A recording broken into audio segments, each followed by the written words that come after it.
Here's another way to multiply binomials, two binomials, and it's called the distributive property, or it's also known as FOIL.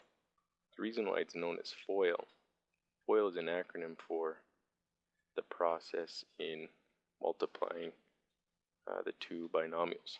The first step would be f, which is the first, so we're going to multiply the first of this binomial, which is x, the first of the other one, which is also x, so x times x we know as x squared.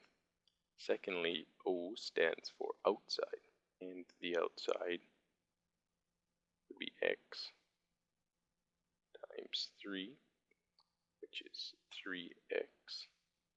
The I stands for inside, and the inside is 7 times x, which gives us 7x. And finally, the L stands for lat.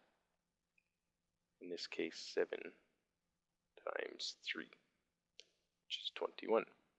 So what it looks like in written form is x plus 7 times x plus 3 equals x squared plus 3x plus 7x plus 21. The next step we have to do is we have to combine like terms.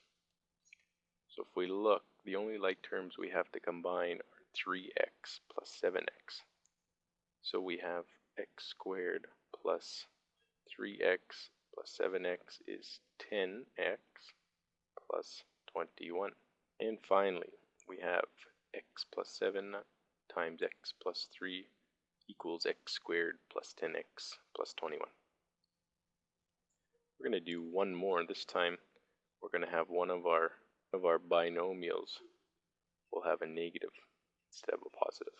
So once again, we have our FOIL acronym. What F stands for first, where we have x times x gives us x squared. O stands for our outside, where we have x times 3 gives us 3x. The I stands for inside, so our insides are minus 4 times x, which would be minus 4x.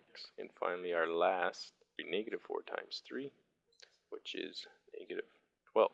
Right, so once again, in written form, we have x minus 4 times x plus 3 will equal x squared plus 3x minus 4x minus 12.